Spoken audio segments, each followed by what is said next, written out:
듣는 마음이라는 주제를 가지고 오늘 세 번째 시간이 되었습니다. 오늘의 제목은요, 성서의 소리예요. 첫 번째 주를 기억하실지 모르겠습니다. 첫 번째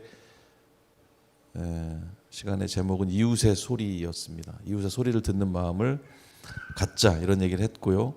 그때 제가 사마리아인의 비유에 대한 얘기를 주로 했던 것 같습니다. 사마리아인의 행동 속에서 우리는 이웃의 소리가 뭔지, 또 그것을 듣는 마음이 뭔지 생각을 해보았습니다. 지난주에는 자연의 소리를 듣는 마음에 대해서 함께 나눴습니다. 우리 어린 환경운동가 스웨덴의 그레타 툰베리의 이야기를 함께 나눴고, 그 속에서 자연의 소리에 귀를 꼭 기울여야만 하는 우리들의 상황에 대해서 돌아볼 수가 있었습니다. 오늘 제목은 말씀드린 대로 이제 성서의 소리인데요. 오늘 시작하면서 우리 듣는 마음이란 주제에 대해서 다시 한번 좀 돌아보면 좋을 것 같아요. 시리즈 시작하면서 우리는 다윗의 아들 솔로몬이 왕이 되던 시기에 꿈을 꾸었다는 얘기를 들었습니다. 그 꿈 속에서 하나님은 솔로몬에게 소원을 물으셨어요. 그런데 솔로몬은 백성들을 올바르게 재판하기 위한 듣는 마음을 주십시오, 이렇게 요청을 했습니다. 그러면서 그 재판, 백성들은 올바르게 판단할 수 있는 그 재판의 의미에 대해서 좀 생각을 해봤고, 올바름에 대해서도 생각을 해봤고, 그러니까 소위 그때 히브리어로 정의에 해당하는 그 미슈파트라는 그 단어도 언급을 했던 것 같은데요. 그 정의에 대한 얘기를 했었어요.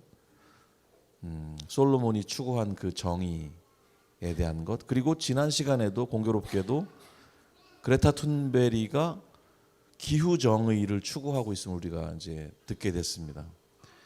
그리고 그 요청에 대해서, 솔로몬의 요청에 대해서 하나님께서 기뻐하셨다라는 그런 그 기록을 우리가 읽었는데, 그 하나님의 성품에 대한 생각도 해볼 수 있는 지점인 것 같아요. 하나님의 정의에 대해서, 그 정의로움을 즐거워하신 하나님. 그레타 툰베리는 우리와 함께 살고 있는 지구인이기 때문에 저는 하나님께서 그 그레타 툰베리의 행동을 통해서 굉장히 기뻐하시지 않았을까 하는 생각을 합니다. 우리의 행동을 통해서도 아마 하나님이 그렇게 우리의 정의로운 미슈파트를 행하는 그런 우리의 행동을 통해서도 하나님께서 오늘도 기뻐하시는 분이라고 저는 생각을 합니다. 오늘 한 걸음 더 들어가서 오늘의 그 본문은 아니고요. 우리가 그 처음에 읽었던 열왕기 상을 잠깐 한번 더 보려고 하는데, 솔로몬이 듣는 마음을 구했을 때 하나님의 반응이 구체적으로 어땠는지 오늘 잠깐 살펴보면서 넘어가려고 해요. 그런데 저는 계속 이게 좀 마음에 한 가지, 제가 이때까지 조금 깊이 생각 안 했다라고 하는 게 뭐냐면, 이 얘기가 실제 있었던 일이 아니고 솔로몬이 꾸었던 꿈속의 이야기라는 것에 대해서 굉장히 특별한 마음이 좀 있습니다. 그래서 이 부분에 대해서는 나중에 좀 말씀드릴 기회가 있을 것 같은데, 그 사실도 한번 기억을 하면서 읽어보면 좋겠는데요. 열왕기상 3장 9절에서 12절까지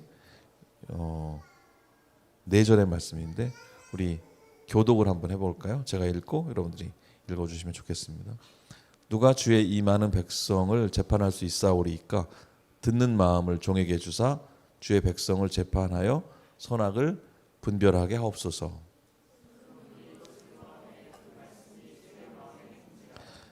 이에 하나님이 그에게 이르시되, 네가 이것을 구하도다.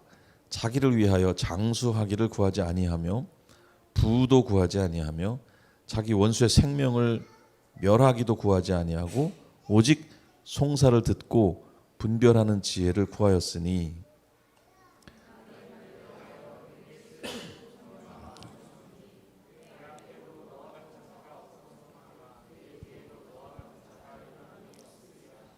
네, 이런 구절이, 이게 개역 개정역에 듣는 마음이라고 되어 있는데, 이게 그 전에 개역 한글판에는 그냥 지혜라고 돼 있어요. 그리고 대부분의 다른 번역에는 그 지혜라고 되어 있기도 합니다. 이 번역이 굉장히 독특한 번역이라고 생각을 했는데 원어를 찾아보니까 실제로 듣는 마음이었어요. 그러니까 그 레브 쇼메아 해서 레브 쉐마 들으라 이스라엘 할 때 그 쉐마에 해당되는 단어가 나와 있었고 듣는 마음이더라고요. 실제로 의미가. 아무튼 하나님은 솔로몬이 본인을 위해서 자기를 위해서 이 오래 사는 거 장수도 구하지 않고 또 부도 구하지 않고 원수의 생명 원수가 나를 죽이려는 원수가 만약에 우리 동네 살고 있다면 그 불안한 일 아니겠습니까? 그렇지 않겠어요? 여러분 나를 조금 싫어하는 사람들이 곁에 있어도 불편한데 원수가 인근에서 나를 노리면서 이렇게 다니고 있다고 생각하면 그거 끔찍한 일 아니겠습니까? 그렇죠?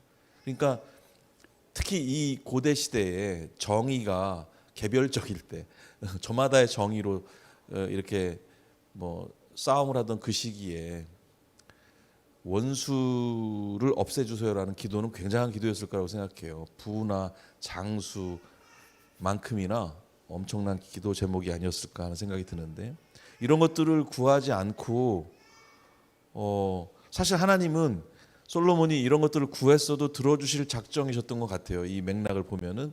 그런데 자기를 위해서 뭐든 구해도 되는 시간에 하나님이 뭐 너는 이제 왕이 됐으니까 착한 결정을 내려야 돼라고 뭐 어떤 눈치를 주고 계시는 상황도 아닌데 그런 분위기에서 솔로몬이 전혀 다른 것 이런 것들이 아니라 전혀 다른 것 그러니까 그 정의 그렇죠? 그러니까 온전한 판단을 할 수 있는 듣는 마음을 달라고 했던 것에 대해서 굉장히 놀라워하시는 그 내용이 나온다는 겁니다. 생각을 해보면은 이 하나님이 예상했던 이 꿈속에서 예상하셨던 이 세 가지 복 있잖아요. 이게 900년 BC 900년 당시 솔로몬이 그때쯤 사람이니까 예수님이 오시기 한 900년 전 당시에 매력적인 삶의 어떤 복의 이름들인 거 아니겠어요? 오래 사는 거, 돈 많이 버는 거, 그리고 안전한 거. 근데 지금 돌아봐도 우리 기도 제목 아닙니까? 돈 많이 버는 거, 오래 사는 거, 안전한 거. 이거 우리가 지금도 기도하는 내용인 것 같아요. 그러니까 우리가 지금도 추구하는 복인 것 같고요. 하지만 아무튼 솔로몬이 그 당시에 그걸 구한 게 아니라 정의를 구했다라는 하는 것에 대해서 굉장히 좀 뭐랄까 특별한 기록이라는 생각이 드는데 한 가지는 이게 꿈속에서 있었던 일이라는 것은 또 생각을 해야 될 일인 거예요. 그러니까 실제 이게 솔로몬의 성품이었는가에 대해서 우리가 돌아보면서 해석을 해볼 필요도 있다는 겁니다. 솔로몬이 이렇게 구한 듣는 마음에 대해서 하나님이 어떻게 반응을 하고 계셨어요? 오늘 우리가 조금 주목해서 보고자 하는 건 12절 말씀인데 12절에 내가 네 말대로 해서 뭘 주겠다? 지혜롭고 총명한 마음을 주노니 이렇게 되어 있습니다. 지혜롭고 총명한 마음. 그러니까 듣는 마음을 주세요 했는데 그러면 그래 내가 듣는 마음을 줄게 하시면 좋은데 이 듣는 마음을 한 번 더 하나님의 입장에서 해석을 하고 계신 거죠. 듣는 마음이란 이런 것이다 라고 설명을 하고 계시는 거죠. 뭐라고요? 지혜롭고 총명한 마음이 듣는 마음이다 라고 하나님이 딱 정의하시는 거 아니겠어요? 이 부분에 그 원어를 보면은 이렇게 되어 있습니다. 적혀 있을까요 혹시? 네. 요게 지혜롭고 총명한 마음에 대한 그 원어인데요. 여기 보면은 그 지혜라는 단어가 나오는데 학함이라는 단어가 나옵니다. 학함. 그러니까 듣는 마음 레브 쇼메아가 학함으로 바뀌어 있어요. 그러니까 그 듣는 마음을 주세요 했더니 하나님이 마음에 든다. 내가 지혜를 줄게. 뭐 이렇게 단순하게 얘기하면 그런 건데 지혜에 해당하는 다른 단어가 쓰여 있다는 게 조금 이제 흥미로운 거죠. 이 학함의 의미가 뭐냐면 우리가 보통 호크마라는 단어로도 유명하게 알려지긴 했는데요. 이 학함이라는 단어는 이 생각을 행동으로 옮길 수 있는 지혜라고 요약할 수 있어요. 그러니까 굉장히 일상적인 의미에서의 지혜입니다. 그러니까 어떤 추상적인 계산하고 연산하고 논리를 갖고 뭐 이런 지혜뿐 아니라 일상을 살아가는 그런 행동이 수반된 지혜를 말할 때 하캄이라는 단어를 씀을 알 수가 있어요. 솔로몬이 레브쇼모야 듣는 마음을 주세요 했더니 하나님이 하캄을 줄게, 그러니까 생각하고 행동하는 지혜를 줄게, 이렇게 말씀하셨던 거죠. 그러니까 쉐마의 요청에 대해서 하캄의 응답이라고 하는 것은 아주 잘 맞는 레고 조각 같다는 생각이 들어요. 그러니까 그냥 듣는 마음을 주세요 했더니 네가 듣고 어떻게 행동할 수 있는 그런 실천적 지혜를 내가 다 줄게, 이런 뭐 의미로 들을 수 있다는 거죠. 그러니까 듣는다는 말에 대해서 좀 생각을 해보고 싶은 건데, 듣는다는 말은 그냥 히어링이란 표현 아시죠? 히어링을 하는 그런 수준이 아니고 이해하고 행동한다는 의미예요. 듣는다는 말은. 그러니까 우리가 소위 우리 실제 그런 말 잘 쓰거든요. 엄마 말을 잘 듣는다, 선생님 말을 잘 듣는다 할 때 그 듣는다라고 하는 것이 무슨 뜻이에요? 그 아이가 청력이 좋다는 뜻이 아닙니다. 그죠? 청력이 좋다는 의미로 이해하지 않아요. 엄마의 말을 듣고 어떻게 한다? 순종할 때 말을 잘 듣는다, 이렇게 얘기를 합니다. 제가 재미있는 표현 하나를 이번에 좀 생각하게 됐는데, 여러분 약이 효과적일 때 뭐라고 또 얘기하죠? 약이 잘 듣는다, 그렇게 얘기합니다. 약이 잘 들어. 재미있는 말 아니겠어요? 우리나라 말에만 있는 표현인 것 같아요. 약이 잘 듣는다. 어떤 약을 써서 그 약의 효력이 나타나면은 약이 듣는다, 이렇게 말을 해요. 약에게 마치 귀가 있는 것처럼 그렇게 말합니다. 물론 영어로 번역을 하면 다른 표현으로 바뀔 수밖에 없겠죠. 영어도 듣는다 이렇게 돼 있나요? The medicine 괄호하면 뭐라고, 뭐 hearing, 이렇게 hear 뭐 이런 단어가 나오지 않을 거예요. medicine 뭐 아마 works 정도가 될 겁니다. 그죠? 약이 듣는다, 그냥 약이 일한다. 영어로는 그런 정도로 표현이 될 텐데, 아무튼 약이 효력이 있어서 치유가 진행이 될 때 우리는 마치 약이 내 아픔과 내 상처를 이해하고 낫도록 도와주는 행동을 하고 있다고 생각하는 거겠죠. 듣는 마음은 그래서 이해하는 마음이고, 이해하는 사람이 하게 되는 움직임, 또 그것이 뭐 공정한 판단이든지 치유이든지 그것을 실천하게 된다는 의미가 됩니다. 지혜, 하캄의 의미가 그런 의미를 갖고 있다는 거죠. 오늘의 주제가 성서의 소리예요. 이 맥락에서 우리는 성서의 소리를 듣는 마음을 갖고 있나요? 이런 질문을 스스로에게 오늘 해보는 아침이 됐으면 좋겠습니다. 성서의 소리를 듣는다고 하는 말은 그렇다면 어떤 의미로 이해를 해볼 수 있을까요? 이거 한번 생각해 볼 일인 것 같아요. 교회 다니는 사람들은 하나님의 음성을 듣고 싶다고 아주 자주 말합니다. 하나님의 음성을 듣고 싶어요. 그리고 행동을 합니다. 그 음성을 들을 수 있는 장소를 엄청 찾아다녀요. 주로 어떤 부흥회, 어떤 기도회, 어떤 특별한 모임을 찾는 경향이 있습니다.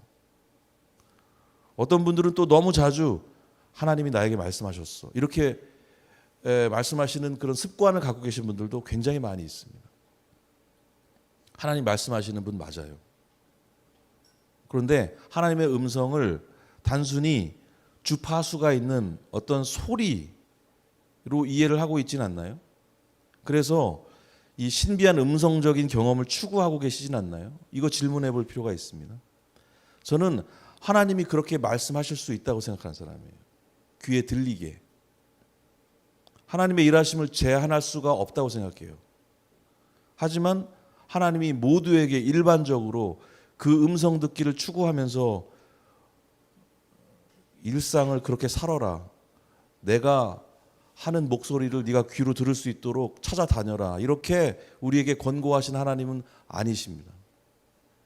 그건 하나님이 주권적으로 필요하실 때 행하실 일이지 우리가 그 현상을 이끌어내거나 발생시킬 수 없다는 거예요.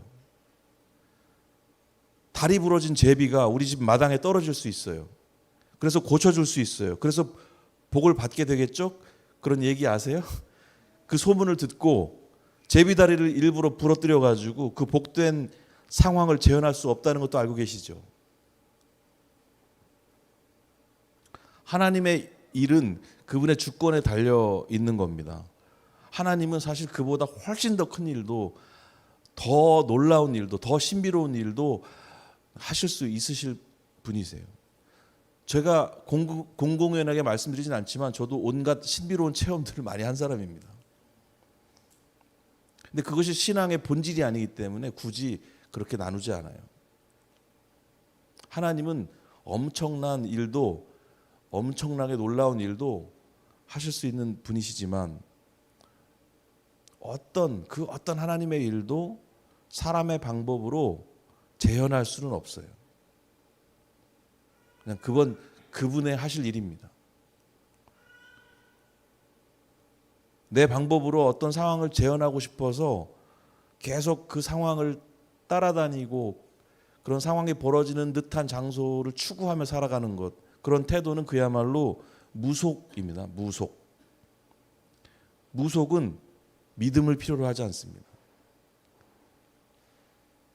조급하고 불안한 우리의 욕망을 채워주는 방식의 신앙이 무속이에요.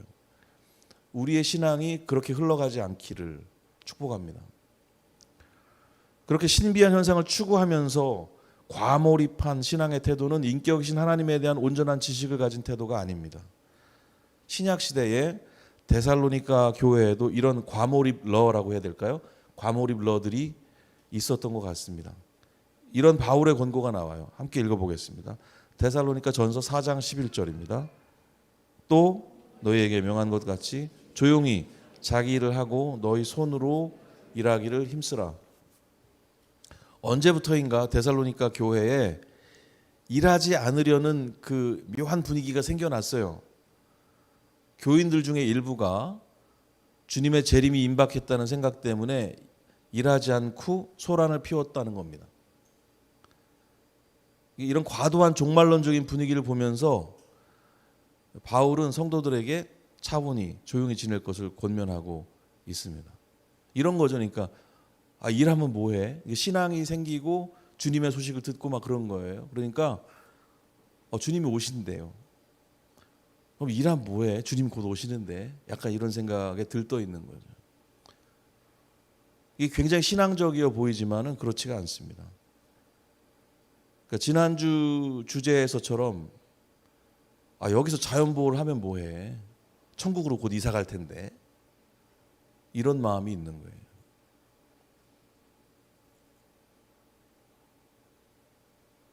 그러니까 거리를 다니면서 차창을 열고 담배꽁초를 막 집어 던지는 사람들이나 휴지 같은 것들을 몰래 슥슥 아무데나 던지는 그런 작은 학생들 저는 많이 보거든요. 너무 마음이 아픕니다. 자기가 살아야 될 자기 안방이잖아요. 거기가.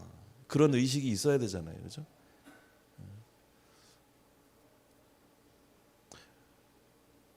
우리 신앙의 태도도 한번 점검해 볼 필요가 있다고 봅니다. 자연을 보호하는 것이 천국 시민의 일인 것처럼 일상을 소중하게 여기면서 살아가는 것이 주님을 기다리는 올바른 태도인 거죠. 그렇게 바울 선생님이 말씀을 하고 있는 거예요. 제 후배가 하나 있는데 음악하는 후배인데요. 신앙이 좋습니다. 그 친구가 이런 얘기를 한 적이 있어요. 주님이 곧 오실 것 같아 갖고 자기는 모든 물건을 살 때 최장기 할부로 끊고 있다고 그러더라고요. 물론 농담이었겠지만 이런 과몰입러들은 본질을 벗어나게 합니다. 선을 넘는 어떤 예들을 좀 우리가 보고 있는 건데요. 하나님의 음성을 듣는 선을 넘는 어떤 첫 번째 사례를 우리가 좀 살폈다고 한다면 이제 두 번째 사례를 한번 생각해 보겠습니다. 우리가 하나님의 음성을 듣고자 할 때 정말 하나님의 진심을 듣고 싶은 걸까 생각해 봤으면 좋겠어요. 첫 번째로 우리가 진짜 하나님의 소리 자체를 따라다니는 어떤 그런 과몰입한 신앙에 대해서 점검을 했다면 이제는 진짜 하나님의 음성이 들렸을 때 그 하나님의 진심을 내가 알았을 때 그 진심을 진짜로 듣고 싶은 건가 하는 질문입니다. 많은 경우에 하나님의 음성이 필요한 순간 우리가 하나님의 음성을 듣고 싶어요 할 때 이럴 때 아닌가요? 내가 힘들고 어려울 때 내 어려운 상황에 길을 내주시기를 바라는 마음으로, 내 삶에 내가 원하는 정답이 들어갈 만한 괄호를 이미 만들어 놓고 하나님이 거기에 내가 간절히 원하는 답을 이렇게 넣어주시기를, 그 답을 해주시기를 기다리는 마음, 그것이 하나님의 음성을 기다리는 마음이 아닌가 좀 점검해 볼 필요가 있다는 거죠. 혹시 하나님의 음성이 들려오는데, 어떤 방식으로든 하나님의 음성이 들려오는데 당신을 강하게 질책을 하고 계시다면 그 들으실 마음이 있으신가요? 순전하게 듣는 마음이 있는가 하는 거예요. 내가 듣기에 좋은 말씀이든지 나쁜 말씀이든지 그것이 하나님으로부터 오는 것이라면 우리 들어야 되겠죠. 만약 내가 원하는 말만 듣기 원한다면 하나님의 음성을 듣는 마음이 아니라 자신의 필요를 채우고자 하는 내 욕망을 하나님이라는 이름의 권위를 빌어서 듣기 원하는 그런 왜곡된 신앙임을 우리가 좀 점검을 해야 되겠습니다. 신비한 현상을 따라다니려는 그런 마음을 넘어서고 또 원하는 소리만 듣고자 하는 그 마음을 넘어섰다면 이제 우리는 성서의 소리에 귀 기울일 준비가 된 것 같습니다. 성서의 소리가 우리가 그렇게 듣고 싶어하는 하나님의 음성이란 사실 다시 한번 말씀드립니다. 여러분도 하나님의 음성 듣고 싶으시잖아요. 그렇죠? 하나님의 음성 듣기 원하지 않는 그리스도인이 있을까요? 아니잖아요. 우리가 그렇게 듣고 싶어하는 하나님의 음성이 우리 손에 있어요. 그 사실을 다 알고 계시잖아요. 그런데 왜 안 읽으실까요? 전 그 질문입니다. 저에게도 하는 질문이에요. 저도 언제나 하나님의 음성을 필요로 하는데 이거 집어들고 잘 읽혀지지가 않잖아요. 왜 그런 걸까요? 우리는 왜 이렇게 사는 걸까요? 우리 입으로 성서에 대해서 하나님 말씀이라고 습관적으로 말하지 않습니까? 하나님 말씀, 하나님 말씀. 그러면서 하나님 말씀 들으러 엉뚱한 데를 늘 기웃거리고 찾아다니지 않습니까?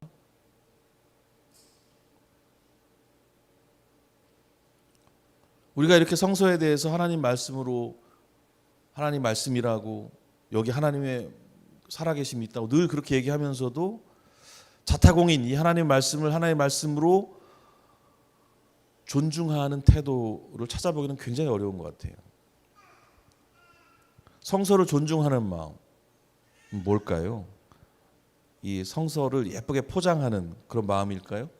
아니면 성서에 튼튼한 가죽 커버를 씌우는 일일까요? 근데 참 이게 아이러니한 건데요.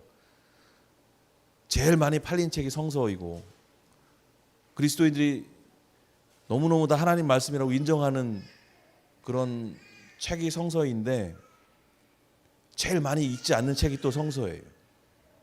그런데 사실 많이 읽는 책에 그렇게 가죽 커버를 씌우는 건 합당합니다만 그렇게 읽지 않는 책이 대부분 다 가죽 커버로 씌워져 있는 거 아세요? 여러분 제가 오늘은 보여드리지 못하는데 고흐의 그림 중에 고흐가 아버지가 목사님이셨는데 목사님 돌아가시고 나서 추모하는 그림을 하나 그렸습니다. 그게 이제 성경이 있는 정물이라는 제목으로 우리 알려져 있는 책인데 큰 성경책이 놓여져 있고요. 그다음에 작은 책 하나가 오른쪽 귀퉁이에 이렇게 놓여 있는 책이 있어요. 다 달아가지고 그냥 너덜너덜해진 조금만 손바닥만한 책이 하나 있어요. 크게 대조를 이루는데 그 큰 성경책은요 거의 손 하나 되지 않은 듯한 느낌의 책이에요. 아마 굉장한 금방이 물려 있거나 가죽으로 다 포장이 돼 있을 겁니다.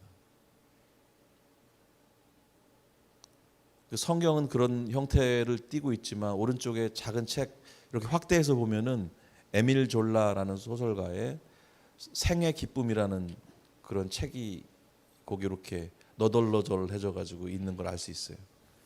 그러니까 그 장면이 시사하는 어떤 바가 굉장히 크다고 보여집니다. 아무튼 우리가 하나님 말씀을 존중한다면 우리가 갖고 있는 성경이 너덜너덜해져 있어야 될 거예요. 우리가 하나님을 정말 사랑한다면 그리고 그 성서가 하나님 말씀을 믿는다면 우리가 갖고 있는 성서는 이미 너덜너덜해져 있어야 될 거예요. 그죠?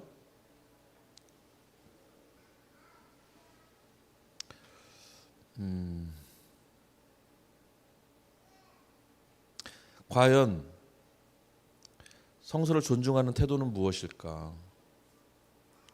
좋은 책장에 꽂아두거나 멋지게 장식하는 일이 아니라 열심히 읽고 공부하는 것뿐 아니라, 사실 열심히 읽는 것도 성서를 존중하는 태도는 아닐 수 있어요. 부족한 태도일 수 있어요. 열심히 공부하는 태도도 좋은 태도이지만 그걸로도 부족합니다. 열심히 읽고 공부하는 게 왜 부족할까요? 여러분, 이 세상이 이 모양인 게 성서를 열심히 읽는 사람들이 없어서일까요? 또 그것도 아닌 것 같아요.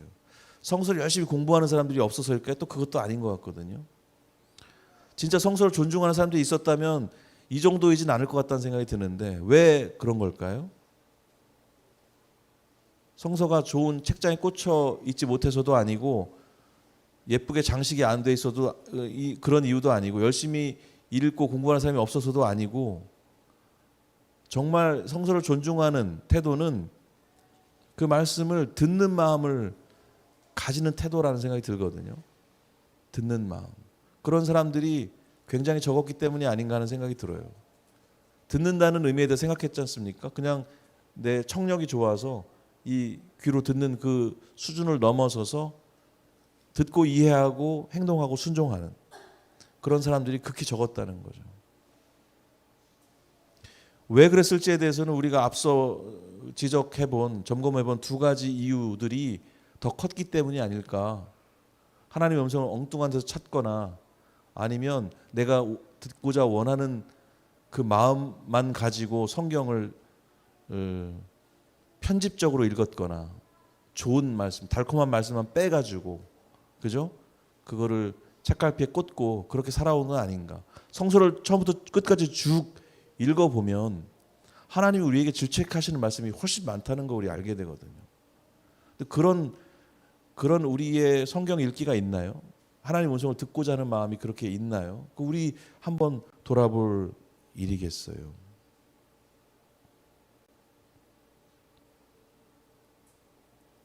하나님의 음성은 언제나 곱지가 않습니다. 왜곡되어 있어요. 사실 하나님은 언제나 우리에게 좋은 말만 하신다. 그렇지 않습니다. 성경 읽어보세요. 성경을 읽으려면 하나님의 가혹한 꾸중의 목소리를 들을 각오를 하고 읽어야 됩니다. 성서에는 하나님의 백성을 향한 격려의 메시지만 있는 게 아니에요. 비난과 꾸중의 메시지가 훨씬 더 많다, 이렇게 말씀드릴 수도 있어요. 예언서들의 대부분은 하나님의 분노와 심판의 분위기로 가득합니다.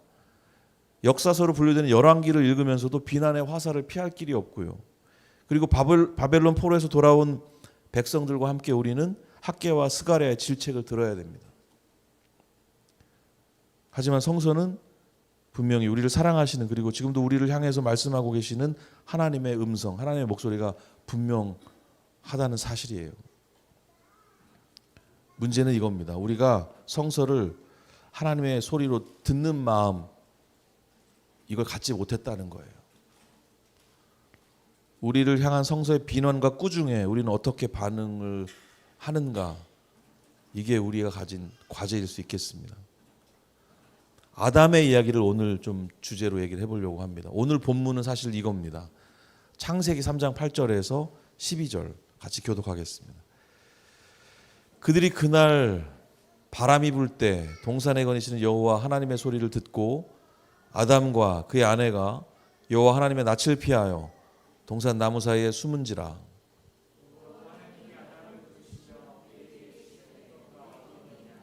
이르되 내가 동산에서 하나님의 소리를 듣고 내가 벗었으므로 두려워하여 숨었나이다.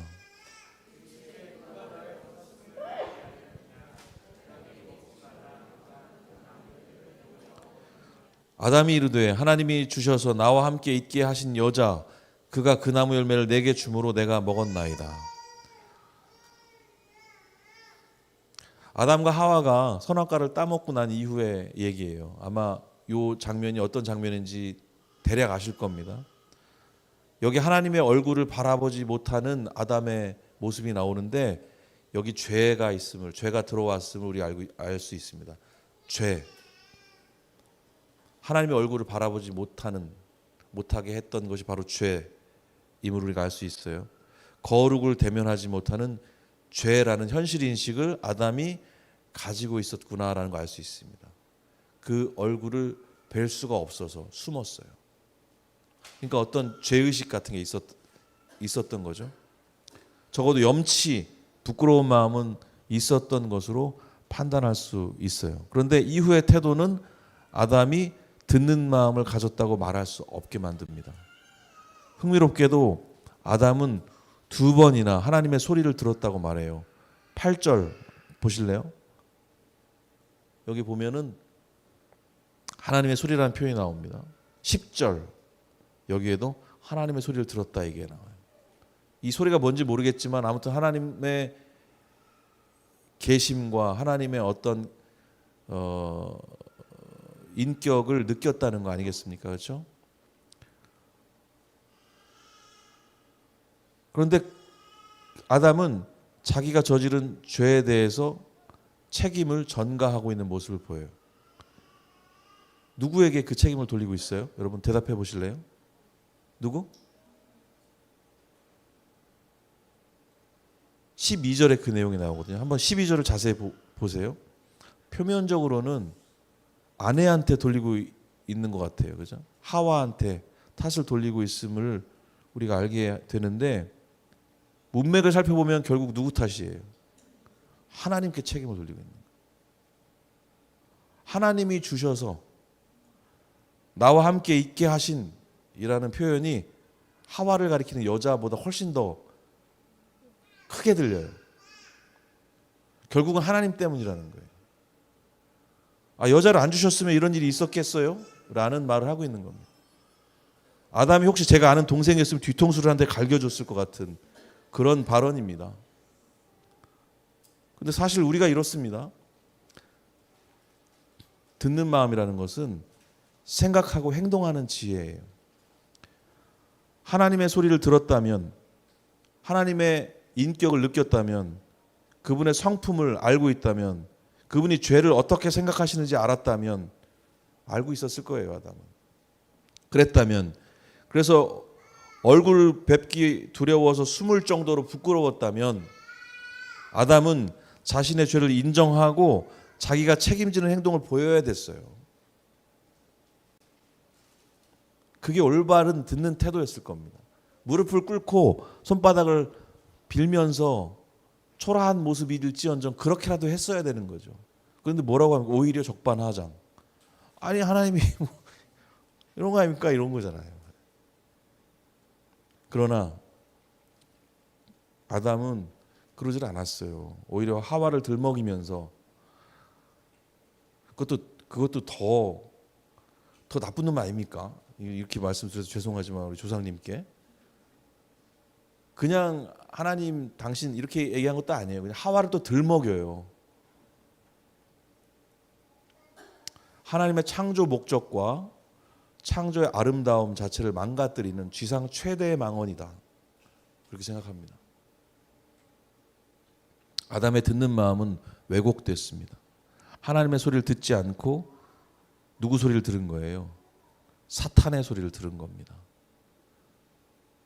우리는 이렇게 생각할 수 있어요. 아담이 들은 거 아니잖아요. 여자가 먼저 듣고 얘기해 준 거잖아요. 여러분 상황을 생각해 보세요. 몰랐겠어요, 아담이? 다 알고 있었어요. 아내 하와의 소리로 세탁이 된 그 사탄의 소리를 들은 거예요. 다 알고 있었지만 자기 욕망을 따라간 겁니다. 그러고 보니까 무턱대고 듣는 마음이 지혜는 아니겠습니다. 선을 들으면 지혜지만 악을 들으면 꼼수가 됩니다. 선을 들으면 행복한 사람이 되지만 악을 들으면 불행한 사람이 되고요. 이 선악의 구분이 쉬울 것 같지만 그렇지가 않습니다.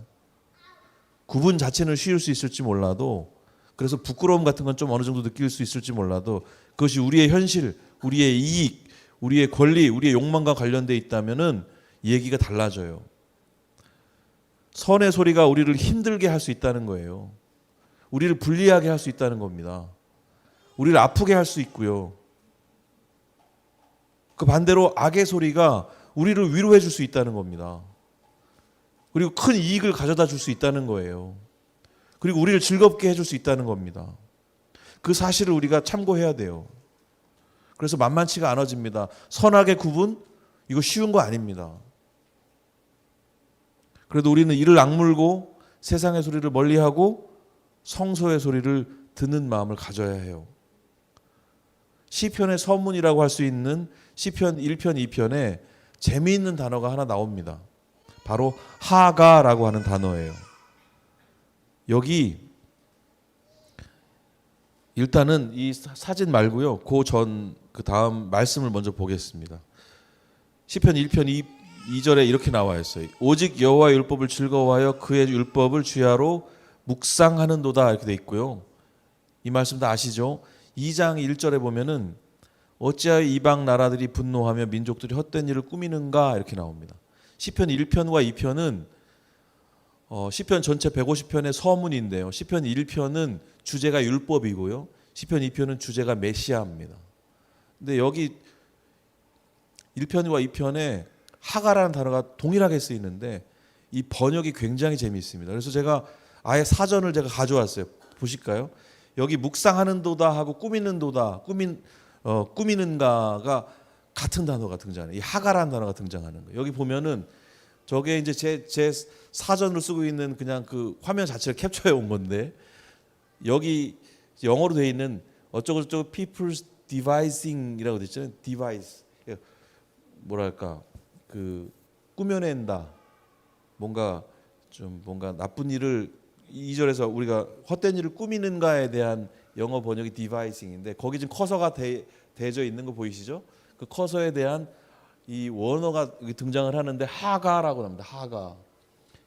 이게 이제 그런 의미인데 여기 보면은 이게 1절이고 2절입니다. 이게 바뀌어 있는데요. 1절에 보면은 묵상하는도다 할 때 meditate이라는 단어가 나오는데 이 meditate에 이렇게 커서가 가 있는 거 보이시죠? 여기에 나오는 단어가 하가 똑같은 단어가 나오고 있는 거예요. 하가. 이 하가라고 하는 뜻은 뭐냐면은 그러니까 맹수가 모기를 잡아놓고요. 어떻게 뜯어 먹어야 맛있을까 궁리하면서 침을 질질 흘리고 있는 상황을 하가라고 하는 겁니다. 이 묵상이라는 게 그런 의미가 있는 거예요. 그러니까 말씀을 너무너무 사랑해가지고 내가 그렇게 간절히 원하는 거여가지고 앞에 놓고 이걸 어떻게 먹을까 궁리하면서 침을 질질 흘리고 있는 먹방을 떠올리면서 이전에 내 친구 사자가 이걸 그렇게 씹어 먹을 때 참 맛있던데 나도 그렇게 먹어볼까? 막 이런 어떤 나름의 태도인 거예요. 말씀에 대해서 그러니까 이거를 쉽게 얘기하면 사랑하는 태도. 너무너무 좋아해서 이걸 어떻게 할 줄 몰라가지고 막 그 간절함을 갖고 부르르 떨고 있는 그런 태도. 그건 거예요. 율법을 그렇게 사랑하는 마음. 하나님의 소리. 오늘 주제를 말하면 성서의 소리를 그렇게까지 사랑하는 마음. 그걸 하가라고 하는 겁니다. 그런데 2절에 보면은 뭐예요? 헛된 일을 꾸밀 때도 그 하가가 쓰이고 있다는 거예요. 꾸미는가, 플롯이라는 플로팅. 율법을 묵상한다 할 때도 하가가 쓰이고 헛된 일을 꾸민다 할 때도 하가가 쓰여요. 하가는 말씀드린 대로 그런 태도예요. 근데 무엇을 그렇게 사랑하는 것인가에 차이가 보인다는 겁니다. 그것이 율법이냐 헛된 일이냐 하는 거예요. 그러니까 오늘의 표현으로 가져와 본다면 너는 무엇에 하가하느냐? 성서의 소리냐? 세상의 소리냐? 이런 질문인 거죠. 시편 1편 2편이 그 관문의 역할을 하고 있는 겁니다. 네가 성서의 소리를 사랑하면 여기로 들어와. 그런데 그렇지 않으면 못 들어와. 관문 역할을 하는 거예요. 성서의 소리를 하나님의 소리로 세밀하게 듣는 마음을 가까운 교회 가족 모든 분들이 다 가지시기를 축복합니다. 사탄의 소리는요, 괴물의 소리가 아니라 천사의 소리처럼 들릴 수 있어요. 세상의 이치, 합리적인 선택, 그런 것들을 이유로 굉장히 이성적이고 맞는 말처럼 들릴 수 있다는 겁니다. 그래서 잔뜩 우리를 혼란케 할 수도 있어요. 하지만 우리는 미련함의 축복, 우리 같이 공부했지 않습니까? 이 미련함의 축복을 받은 사람들처럼 악한 일에는 심각할 정도로 둔해져야 됩니다. 마무리하려고 해요. 매주 시를 한 편씩 읽어드리고 있는 거 혹시 느끼셨나요? 우리 퀴즈 첫 번째 주 읽어드렸던 시 제목은 우리 동네 목사님. 두 번째 주 들려드렸던 시는 윤동주의 서시 읽어드렸습니다. 오늘의 시는 놀랍게도 시편 1편입니다. 무엇을 하가할 것인가? 무엇을 듣는 마음을 가질 것인가? 성서냐 세상이냐? 스스로 구체적으로 물어보시면서 반드시 복 있는 사람의 자리에 앉으시기를 축복합니다. 그 마음으로 우리 시편 1편 1절과 2절 같이 한 목소리를 읽고 잠깐 기도하는 시간 갖겠습니다. 복 있는 사람은 악인들의 꾀를 따르지 아니하며 죄인들의 길에 서지 아니하며 오만한 자들의 자리에 앉지 아니하고 오직 여호와의 율법을 즐거워하여 그의 율법을 주야로 묵상하는 자로다. 그렇게 하나님의 말씀 사랑하셔서 하가하시는 가까운 교회 가족들 다 되셨으면 좋겠습니다. 같이 기도하겠습니다. 함께 기도하실 때 성소의 소리를 듣는 마음을 나는 가졌는가? 나의 삶의 자리, 나의 신앙의 태도, 또 내가 지금 믿고 있는 하나님을 어떻게 내가 모시고 있는가? 하나님을 하나님의 자리로 잘 모시고 나는 내 자리에 서 있는가? 내 욕망을 따라서 하나님의 말씀을 나는 부분적으로 발췌해서 주머니에 넣고 다니고 있지는 않은가? 하나님의 전체 말씀을 꾸지람까지 포함해서 나를 향하신 그 말씀을 듣는 그 마음이 나한테 있는가 질문해 보시면서 주님, 내가 주님 마음 듣기를 원합니다. 꾸지람이라도 듣고 혼나고 넘어지더라도 주님 말씀, 내가 엉엉 울더라도 주님 말씀 따라가겠습니다. 우리 시간에 우리의 마음을 하나님 앞에 내놓고 잠시 기도하는 시간 갖겠습니다. 기도하겠습니다.